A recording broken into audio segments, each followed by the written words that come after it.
함께 기도하시겠습니다. 전능하신 하나님, 또 영원하신 하나님, 전능하지도 않고 영원하지도 않는 우리들, 흩날리는 먼지와 같은 우리의 인생, 이런 인생이 그 영원함을, 그 전능함을 바라봅니다. 주님, 우리가 드리는 예배를 받아 주옵소서. 영광을 드립니다. 예수님의 이름으로 기도드립나이다. 아멘. 복된 주일입니다. 우리 양옆좌우 한번 같이 보시고요. 식구들 모이셨는데 한번 보시고요. 그리고 인사 같이 나누겠습니다. 복된 주일입니다. 축복합니다. 예, 한번 보시고, 예, 축복합니다. 감사합니다. 예. 오늘의 본문에서는 선악을 알게 하는 나무의 열매, 선악을 알게 하는 나무의 열매, 선악과죠. 선악과. 이 선악과에 대한 이야기를 좀 나눌 건데요. 여러분, 그 선악과라는 것은 잘 알아요. 그렇지만 이 선악과가 무엇인가에 대해서는 한번 조금 더 깊이 있게 생각할 필요가 있습니다. 조금 어려울 수 있지만 잘 따라오시면 충분히 이해하실 수 있습니다. 자, 여러분 한번 물어볼게요. 이 열매에 대해서 하나님께서 강력하게 주신 말씀이 있어요.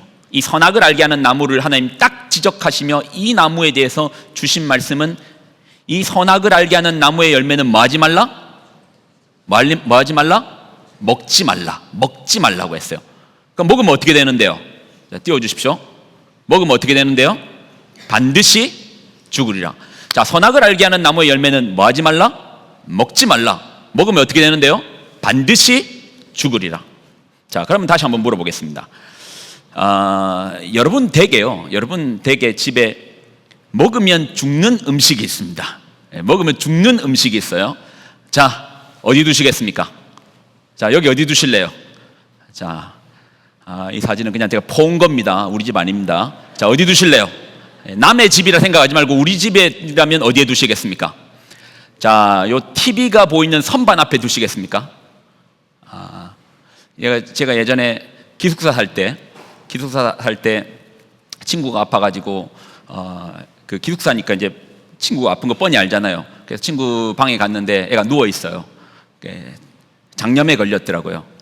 그런데 이제 방에 가니까 이렇게 선반 위에 쿨피스가 있습니다. 뭐 예전에 기숙사에서 뭐 달달한 쿨피스라 하면 뭐 서로 먹죠. 그래서 숨겨두는데 이게 딱 선반 앞에 있더라고요.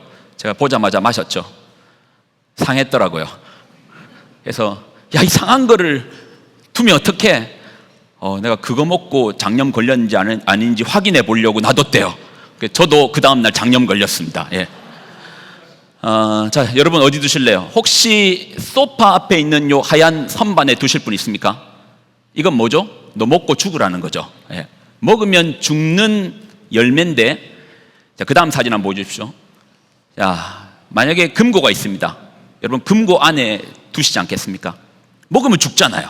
먹으면 뻔히 죽는 것 아는데 이거를 밖에 버젓이 사람들 잘 보이는데 두지 않겠죠. 숨겨두겠죠. 자, 그러면 하나님께서는 먹으면 반드시 죽는 이 선악을 알게 하는 나무의 열매를 어디에 두셨는가를 한번 보겠습니다. 자, 성경 한번 띄워주십시오. 자, 같이 읽을게요. 자, 시작. 하나님 말씀에 너희는 먹지도 말고 만지지도 말라, 너희가 죽을까 하노라 하셨느니라. 어디 두셨다고요? 동산 어디요? 구석에요? 아니요, 중앙에 두셨어요. 아니, 먹으면 반드시 죽는다며요. 그거 먹으면 안 되잖아요. 그런데 어디서나 볼 수 있는, 어디서나 접근할 수 있는 동산 구석이 아니고 중앙에 두셨습니다. 안 보려고 해도 어디서나 딱 보이는 곳이에요. 이게 우리로 치면 소파에 테이블 위에다 두신 거예요. 하나님께서, 당신께서 먹지 말라, 먹으면 반드시 죽어라고 하는 것을 안 보이는 곳에 두시는 게 아니고요, 선악을 알게 하는 이 나무의 열매를 손 안 닿는 곳이 아니고요, 손 뻗으면은 잡을 수 있고 조금만 방향을 틀면은 보이는 곳에 두신 것입니다. 아니, 먹으면 죽는다면서요. 죽을 수 있고 살 수도 있는 게 아니고 반드시 죽는다며요. 만약에 하나님의 뜻이 저 열매를 못 먹게 해야 되겠다, 하나님께서 그 열매만은 절대 못 먹게 해야 되겠다라는 의지를 가지고 두셨다면, 아담이 절대 접근할 수 없는 뭐 한 지하 1km 밑에 숨겨뒀거나 아니면 저 산 꼭대기 절벽에다 두셨을 것입니다. 그런데 하나님은 그렇게 하시지 않았어요. 어디에서 봐도 볼 수 있는 곳, 조금만 노력하면 손 뻗으면 데일 수 있는 곳. 그래서요, 우리는 적어도 한번 띄워주실래요? 요거 아닙니다. 적어도 우리는 먹으면 죽는 선악과가 어디에 있었다? 동산 중앙에 있었다는 사실만 가지고도 한 가지는 확실히 알 수 있습니다. 뭐요? 먹으면 반드시 죽는 선악과 속에는 하나님의 어떠한 의도하심이 담겨져 있는 거예요. 그렇기 때문에 죽음에도 불구하고 중앙에 두시고 어디서나 볼 수 있는 곳에 두신 것입니다. 만약에 여러분이요, 에덴 동산에 있어요. 동산에 있습니다. 자, 그리고 선악을 알게 하는 나무를 봅니다. 자, 한번 띄워주십시오. 자, 여기까지만, 더 이상 넘기지 마시고. 자, 이 나무를 잠깐 보겠습니다. 자, 이 나무가 어떤 나무냐면, 그냥 뭐 상상의 그림이겠지만, 아담과 하와 보이시죠? 그 사람들 위에 있는 나무를 봅니다. 그리고 하나님은 말씀하셨어요. 그 열매 먹지 말라. 먹으면 반드시 죽는다. 자, 그 다음 넘겨주십시오. 그럼 이 나무를 볼 때 뭐가 생각날까요? 그 열매는 먹지 말라. 반드시 죽으리라. 그 열매를 볼 때마다, 그 나무를 볼 때마다 떠올리기 싫어도 먹지 말라. 먹으면 죽는다를 떠올리는 거예요. 그래서 우리가 선악과를 볼 때마다 두 가지가 생각날 수밖에 없어요. 이 선악과를 볼 때마다 두 가지가 생각날 수밖에 없어요. 뭐가 생각나는가? 하나는 그 말씀을 하신 하나님을 볼 수밖에 없어요. 그 말씀을 하신 하나님을 보는 것이고, 또 하나는 나라는 존재, 죽음 아래 있는 존재. 우리 하나님은 선악과를 깊게 보면 영원하신 하나님과 그리고 유한한, 죽음의 그늘 아래에 있는 유한한 우리의 절대적인 차이가 보이는 겁니다. 그 영원함과 상대적인 우리의 절대적 범접할 수 없는 차이가 보이는 거예요. 하나님은 영원하십니다. 그러나 우리는 사실 영원한 존재가 아니잖아요. 영원한 존재이신 그 하나님, 먹지 말라, 먹으면 죽는다라는 그 말씀 아래에 있을 때만, 그 말씀을 지킬 때만, 근데 그 말씀을 벗어나 먹으면 죽는 존재로 돌변할 수 있는 우리입니다. 그러니 선악과를 통해서 우리가 보여지는 것은 두 가지를 보는 거예요. 영원하신 하나님과 나를 보는데, 이 나는 영원한 존재가 아닙니다. 죽음 아래에 있는 존재이고 한계가 있는 존재이고, 우리는 절대자가 아니에요. 상대적이고 피조물이고, 창조주신 하나님과 그 창조주가 만들어낸 피조물인 우리, 그 영원한 극명한 그 차별 차이. 그러니까요, 선악과는 단순히 금지물이 아닌 거예요. 먹지 말라는 금지물이 아니라 선악과는 오히려 경계선입니다. 하나님과 우리가 나아갈 수 없는 경계선, 절대자이신 하나님과 이 선을 결코 넘을 수 없는 경계선. 출애굽기에도 동일하게 선악과의 개념이 나옵니다. 출애굽기에도 보면 이스라엘 백성들이 이집트를 탈출하면서 하나님께서 이스라엘 백성을 하나님의 산 호렙산, 신의 산이라고도 하죠, 그 속으로 부릅니다. 그리고 하나님께서 하나님의 산에서 이스라엘 백성을 만나 주시는 거예요. 그때 분명히 경고하시는데 선악과의 경고처럼 반드시 죽으리라 라고 경고하시는 장면이 있습니다.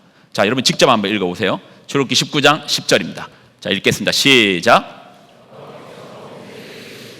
너는 백성에게 가서 오늘과 내일 그들을 성결하게 하며 그들의 옷을 빨게 하고, 자 11절, 준비하게 하여 셋째 날을 기다리게 하라. 이는 셋째 날에 나 여호와가 온 백성의 목전에서 시내 산에 강림할 것이라. 하나님께서 이스라엘 백성을 만나 주십니다. 자, 그런데 자 12절 있습니다. 시작. 너는 백성을 위하여 주위에 경계를 정하고 이르기를, 너희는 삼가 산에 오르거나 그 경계를 침범하지 말지니 산을 침범하는 자는 어떻게? 반드시 죽임을 당할 것이라. 어떨 때 죽임을 당하죠? 하나님께서 정하신 경계를 넘어 들어갈 때 반드시 죽임을 당하는 거예요. 이 경계를 지키면 하나님을 배울 수 있습니다. 그렇지만 내가 하나님께 더 가까이 나아가겠다고 그 경계를 넘어서는 순간 반드시 죽임을 당하게 될 것이다. 선악과가 그런 경계입니다. 선악과는 그런 경계예요. 인간이 절대 넘을 수 없는 하나님과 인간의 절대적인 경계선 차이를 보여주는 게 선악과입니다. 죽음이 있는 존재인 나, 그리고 영원하신 절대자이신 하나님, 이 한계가 있는 우리를 이제 보여주는 거예요. 하나님께서 에덴 동산 중앙에 선악과를 두셨듯 여러분의 삶에도, 우리 삶에도 선악과는 필요합니다. 이 경계는 필요해요. 절대적인 하나님과 상대적인 우리를 구분하는 경계는 필요합니다. 여러분, 신약에서 이 경계를, 성경에서 이 경계를 두 글자로 뭐라고 하는지 아십니까? 띄워주실래요? 경외입니다. 그게 경외인 거예요. 경외입니다. 여러분, 우리의 신앙요, 기독교가 원래 그러지 않았는데 기독교가 시간을 따라서 전파되면서 어느 순간 기독교가 확산과 확산이 되었던 순간이 있습니다. 그 확산의 순간 때 기독교가 하나는 너무 강하게 붙잡았고 하나는 놓아버렸어요. 그게 뭐냐? 사랑은 너무 강하게 붙잡았는데 경외는 살짝 놓아버렸습니다. 왜? 불편하니까. 하나님 너 용서해 주실 거다. 하나님께서 너 이해해 주실 거다. 하나님께서 우리의 죄를 다 덮어주시고 이해해 주시고 우리가 죄를 지어도 넘어가 주시고 사랑으로 품어주시고 어떤 우리가 연약함 가운데 있어도 하나님께서 우리를 인정해 주실 것이다. 그렇지만 두려워해야 되는 하나님, 우리가 마땅히 그 선을 넘을 수 없는 경외해야 되는 하나님은 살짝 놓아버렸어요. 기독교는 그래서 이제 사랑만을 강조하는데요, 용납하고 이해하고 덮어주고 품어주고 맞아요. 그런데요, 여러분, 이렇게 사랑만을 강조하고 사랑만을 외치고 그래서 경외가 무너지면요, 경외가 없는 사랑만을 강조하는 신앙은 변질됩니다. 어떻게 변질되는지 아십니까? 경외가 없고 사랑만을 강조하는 신앙은요, 내 중심으로 바뀌어요. 이기적으로 바뀌어요. 신앙은요, 신앙이라는 말 자체가 믿을 신, 하나님을 믿고 우러를 앙, 하나님을 앙망하고 바라보는 겁니다. 그러니까 신앙이라는 자체에 나는 내가 드러나는 자리가 아니고 하나님을 믿고 하나님께 나아가는, 바라보는 자리인데 어느 순간에 사랑만을 강조하다 보니 우리가 이렇게 바뀝니다. 어차피 용서해 주실 건데, 하나님 어차피 용서해 주실 건데, 우리가 죄를 짓는 가운데서도 마음 한가운데 어차피 용서해 주실 건데, 하나님 어차피 이해해 주실 건데, 안 그런 사람들 어디 있어? 어차피 다 넘어가 주실 건데, 그리고 담대히 그 제 앞으로 나아갑니다. 오히려 하나님 이것도 용서 못 해주십니까? 사랑하신다며요. 나 이해하신다며요. 이것도 이해 못 해주십니까? 그런데요, 용서는 잘못한 사람이 결정하는 거 아닙니다. 용서는 잘못한 사람이 요구하는 게 아닙니다. 인간끼리는 그렇게 말할 수 있지만, 너 이것도 이해 못하냐? 왜? 서로 잘못하니까. 부부가 그렇잖아요. 서로가 잘못하니까 우리는 오히려 대래 그래 말해요. 나 저번에 더 큰 것도 덮어줬는데 너 이것도 이해 못하냐? 부부는 서로가 잘못하니까 그렇게 말할 수 있습니다. 그러나 절대자 하나님과 우리 사이에서 하나님 이것도 이해 못 해주십니까? 하나님 이것도 못 덮어주십니까? 그건 아니에요. 죄가 없으신 그분과 죄 있는 우리가 그렇게 나가지 않죠. 우리는, 우리 편에서는 하나님을 두려워하고 경외하는 게 맞습니다. 그리고 하나님께서는 이런 우리를, 그 연약함을 덮어주시고 사랑해 주시고, 그래서 그게 이제 은혜로 표현되는 거죠. 그렇지만 우리 입장에서는 그분을 경외하는 겁니다. 경외의 다른 표현이 뭐라고 했죠? 두려워하는 겁니다. 하나님 마땅히 두려워해야 됩니다. 아담은 그 경외를 실패했습니다. 그 경계를 넘어버렸습니다. 먹지 말라 했지만 먹어버렸습니다. 아담이 선악을 알게 하는 나무, 먹지 말라는 그 열매를 먹을 때 어떤 심정으로 먹었는지 아십니까? 어떤 마음으로 먹었는지 압니까? 창세기 3장 5절이 말합니다. 자, 같이 한번 읽을까요? 자, 시작. 하나님과 같이 되어 선악을 알 줄을 하나님이 아시리라. 무슨 말이죠? 내가 하나님처럼 되리라. 내가 하나님처럼 되리라. 하나님과 인간의 절대적으로 넘을 수 없는 경계가 있음에도 불구하고 그 경계를 넘어 내가 하나님처럼 되리라. 내가 하나님처럼 되리라. 여러분에게 선악과는 어디에 있습니까? 하나님과 같이 되려고 하는 그 경외가 사라지고 하나님과 같은 반열에 서려고 하는 그 경계가 무너지지 않았습니까? 성경이 참 놀라운데 성경은 언제나 근원을 보여줍니다. 성경 속에서 풀리지 않는 수수께끼는 없습니다. 근원을 보여주니까요. 문명이라는 것이 시작되고요, 인간의 역사는 언제나 선악과를 따먹는 역사로 시작돼요. 인간의 첫 번째 문명이 뭐죠? 자, 창세기 11장에 나오거든요. 한번 읽어보실래요? 어떤 방식으로 나아가는지 한번 보십시오. 창세기 11장 2절입니다. 같이 읽을까요? 자, 시작. 거기 거류하며, 자, 3절. 서로 말하되, 자, 벽돌을 만들어 견고히 굽자 하고 이에 벽돌로 돌을 대신하여 역청을 진흙에 대신하고, 자, 4절입니다. 또 말하되, 자, 성읍과 탑을 건설하여 그 탑 꼭대기에 하늘에 닿게 하여 우리의 이름을 내고 온 지면에 흩어짐을 면하자. 어떤 시도였죠? 내가 하나님과 같이 높아지리라. 그러니까 바벨탑이라는 걸 바라보면 하나님의 심판 앞에서도 우리가 자생적으로 살리라, 우리 스스로 구원의 길에 이르리라, 내가 하나님과 같이 되리라가 바벨탑의 또한 모형입니다. 그러니 인류라는 것이 와서 문명을 만나고 나아가는 모든 과정 가운데서는 끊임없이 그 경계를 넘어 선악과를 따먹는 과정으로 우리가 발전한다고 하는 거예요. 내가 신과 같이 되리라. 지금의 한번 기술 발전을 한번 보십시오.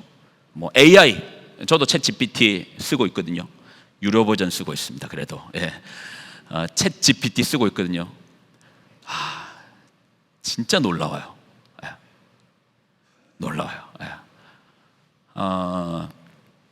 그리고 로봇 개발 한번 보십시오. 3년 후면은 의사가 필요 없는 시대가 온다 하더라고요. 휴머노이드 로봇이 얼마나 정교하게 이 바느질을 하는지, 혹시 영상 중에 두부에다가 바느질 하는 거 봤습니까? 두부, 또 연두부에다가 바느질을 하는 거예요. 인간은 실수도 할 수 있고 할 수 있는데 로봇이 하니까 오차 없이 하는 거예요. 그러니까 이제 외과 의사가 필요 없다라는 시대가 온다잖아요. 근데 이 AI 개발, 뭐 로봇의 개발, 제가 그게 틀렸다라는 게 아닙니다. 근데요, 그 속에 숨은 의도는 어디에 의도를 가지고 있습니까? 내가 뭐와 같이 되겠다? 신과 같이 되겠다. 내가 하나님의 자리에 이르리라 라는 의도가 숨겨져 있으면 우리가 알 수 있잖아요. 그러니 보십시오. 그 근원으로부터 출발하여 계속 흘러가는 방향이 그렇습니다. 그러다가 혹 절대 열지 말아야 되는 판도라의 상자가 열릴 수도 있지 않을까요? 이 아담은 결국 선악과를 먹었습니다. 중요한 건 이겁니다. 경외가 무너진 자리에 죄는 그 틈으로 밀고 우리에게 들어옵니다. 하나님 향한 경외가 무너진 그 조그만 틈을 죄는 마치 물밀듯 우리 삶으로 침범하여 들어옵니다. 선악을 알게 하는 나무의 열매는 절대 먹지 말라, 먹으면 반드시 죽으리라. 그러나 그것을 먹는 날에 죄가 물밀듯 우리에게 들어오는 거야. 결국 인생이라는 것이 파멸될 때 죄 때문에 파멸되는 거잖아요. 그러니 따지고 보면 그 경외가, 그 선악과가 우리를 보호하는 보호막이었던 거예요. 우리를 지켜주는 안전한 성이었던 것이에요. 이걸 인간 스스로 허물어 버립니다. 그러면 이미 허물어졌으니까 이제 끝인가? 아니요. 아담의 회개라고 할 수 있는 게 성경에 나옵니다. 아담이요, 다시 자신의 인생에 선악과를 심는 장면이 성경에 나옵니다. 어떤 사건인가? 아들의 죽음의 사건 이후에 아담은 다시 겸손히 자신의 중심에, 삶의 중심에, 동산 중앙에 선악과를 심어요. 이제는 눈에 보이는 선악과는 없어졌습니다. 그러나 하나님을 경외함이 그 심장에, 그 마음에, 그 인생의 중심에 자리가 잡히는데요. 어떻게 알 수 있습니까? 하나님과 인간의 절대적인 차이, 경외를 아담이 심어요. 어떻게 알 수 있는가? 아담의 손자의 이름을 보면 알 수 있습니다. 여러분 그런 말 들어봤죠? 자식은 뭐하죠? 눈에 밟히는데 손자는 눈에 넣어도 안 아프다고 하죠. 자식은 눈에 밟히는데 손자는 눈에 넣어도 안 아프대요.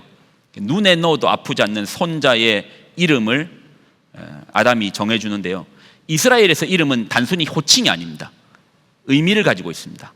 자, 그 내용을 보겠습니다. 창세기 4장 26절입니다. 같이 한번 읽을까요? 셋은 아담의 셋째 아들입니다. 자, 같이 읽을게요. 시작. 셋도 아들을 낳고 그의 이름을 뭐라고요? 에노스라 하였으며 그때 사람들이 비로소 여호와의 이름을 불렀더라. 에노스. 전에 한번 말씀드린 적이 있는데 에노스의 뜻이 있다고 했습니다. 무슨 뜻이라고 했죠? 병자, 약자, 또 좀 더 나아가면 죽음 아래 놓인 자, 죽을 수밖에 없는 자. 눈에 넣어도 아프지 않는 손자의 이름을 할아버지가 어떻게 정해줍니까? 너는 병자다, 너는 약하다, 너는 죽음 아래 있다, 너는 죽을 수밖에 없다. 근데 성경은 뭐라고 말하죠? 그때에 비로소 사람들이 누구의 이름을 불렀다고요? 하나님을 찾는 겁니다. 하나님을 찾는 겁니다. 우리 인생에 나라는 존재가 무엇인지에 대한 분명한 선언이 있을 때, 내가 신과 같이 되리라 하는 인생에는 절대 예배가 없습니다. 그러나 나라는 존재에 대한 분명하고 선명한 바라봄, 성경이 거울이잖아요. 보여주잖아요. 나는 죽을 수밖에 없는 존재이구나. 내가 하나님의 말씀 아래에 거할 때, 먹지 말라는 것을 먹지 않는 행위를 할 때, 말씀 아래에 거할 때 그분의 영원성과 그분의 절대성 앞에 내가 겹붙어 사는구나. 내가 그렇게 영원히 사는 거구나. 사랑하는 여러분, 새해를 맞이한 지 얼마 안 됐죠. 여러분의 인생에, 여러분의 신앙 가운데 하나님을 두려워하는 경외가 있기를 예수님의 이름으로 부탁을 드립니다. 아멘이십니까? 정말 아멘 하셔야 됩니다. 다시 한번 제가 여러분에게 축원을 담아서 묻겠습니다. 여러분의 인생에 참으로 하나님을 경외하는 인생 되시기를 부탁드립니다. 아멘이십니까? 여러분, 하나님 경외하십시오. 나는 죽을 수밖에 없는 존재입니다. 우리의 인생이라는 것이 대단히 거창해 보이지만 전에 지난주에 말씀드렸죠. 우주라는 시공간 속에서 우리가 살고 있는 지구는 한 점 먼지보다도 미세함입니다. 그리고 이거 공간만 말했고 시간의 개념은 말하지 않는데, 시간이라는 장구함 속에서 우리가 살고 있는 이 100년이라는 시간 역시도 수에 셀 수 없는 들어마셨다 내뱉는 이 공기의 한 번의 진동보다도 작은 파동입니다. 그러니 아무것도 아닌 거예요. 이런 아무것도 아닌 이 존재가 영원하신 분, 절대자하신 분, 그리고 그 하나님께를 배울 수 있다, 나아갈 수 있다, 그분에 덧붙여 살 수 있다. 이거만큼 놀라운 사실이 어디 있습니까? 근데 그 길이 뭐라고요? 경외 속에서 이루어질 것입니다. 여러분, 참된 경외를 통해서, 하나님을 두려워함을 통해서 참된 하나님과 나아가는 여러분 되기를 소망합니다. 우리 찬양으로 좀 마무리하면 좋겠는데요. 이 찬양 속에 하나님을 경외함이 있더라고요.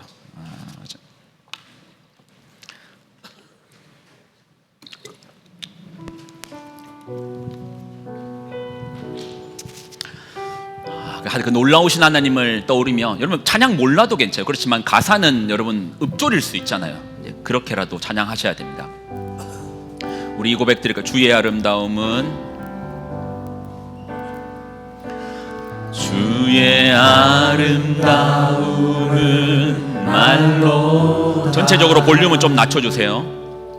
형언할 수 없고, 주님의 그 놀라우심은, 주님의 그 놀라우심 다 표현할 수가 없네. 다 표현할 수가 없네. 누가 그 지혜를 깨닫고, 누가 지혜를 깨닫고, 누가 깊은 사랑 증량할까. 보좌에 앉으신 주의 위엄, 아름다우신 주님, 내가 주를 경외하며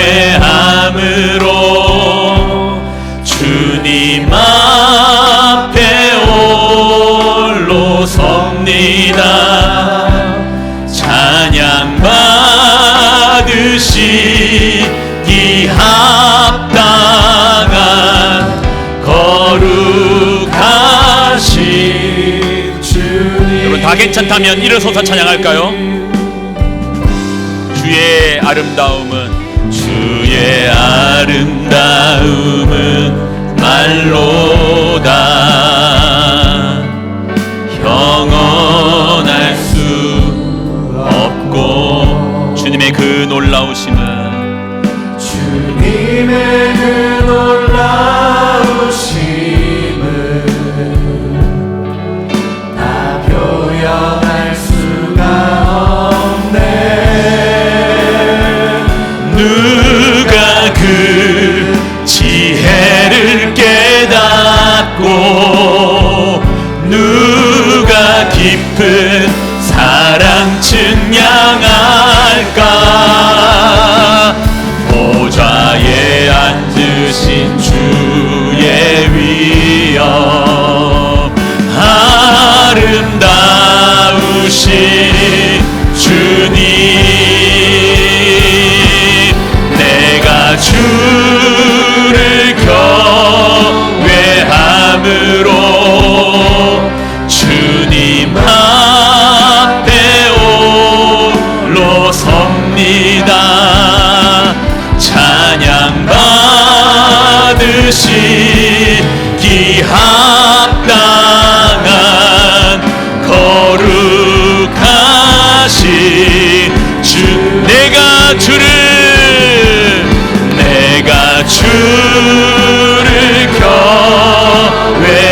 경외함으로 주님 앞에 홀로 섭니다. 찬양 받으시기 합당한 거룩하신 주님.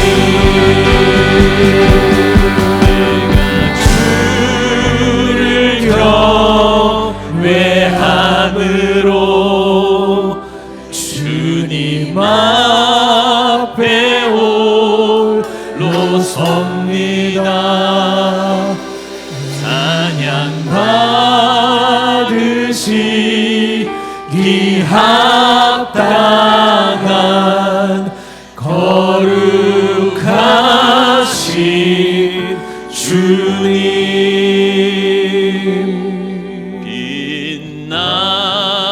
빛나고 높은 보좌와 그 위에 앉으신 주 예수 얼굴 영광이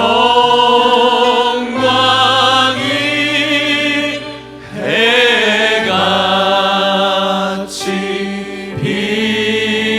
빛나네. 3절입니다. 영죽을 나를 살리려. 그 영광 떠나서 그 영광 떠나서 그 부끄러운 십자가 그 부끄러운 십자가 나 위에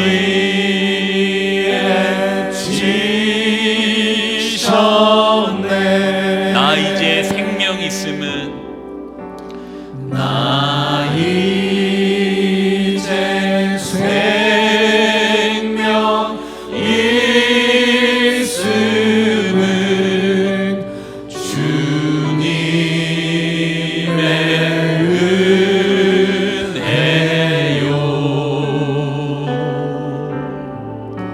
저 사망 권세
마이크 내리시고 악기도 하지 마시고 우리 올 한 해 이 기쁨이 좀 회복되었으면 좋겠습니다.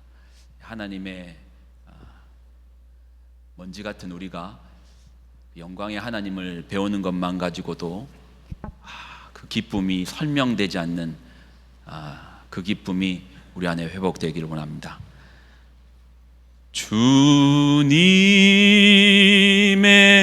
보좌 있는데 전한 목 이르러 그 영광 몸서 배울 때 그 영광 몸소 배울 때 기쁨 넘치네 내 기쁨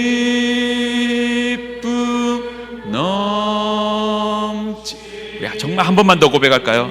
주님의 보좌 있는데 주님의 보좌 있는데 전한 목 이르러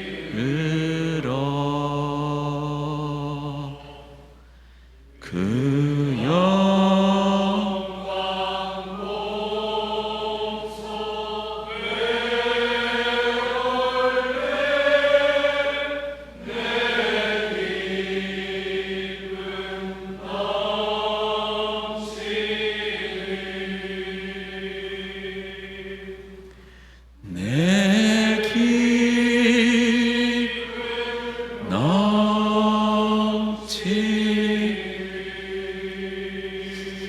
사랑하는 여러분, 우리가 추구하는 것이 단순한 재미로 끝나지 않았으면 좋겠습니다.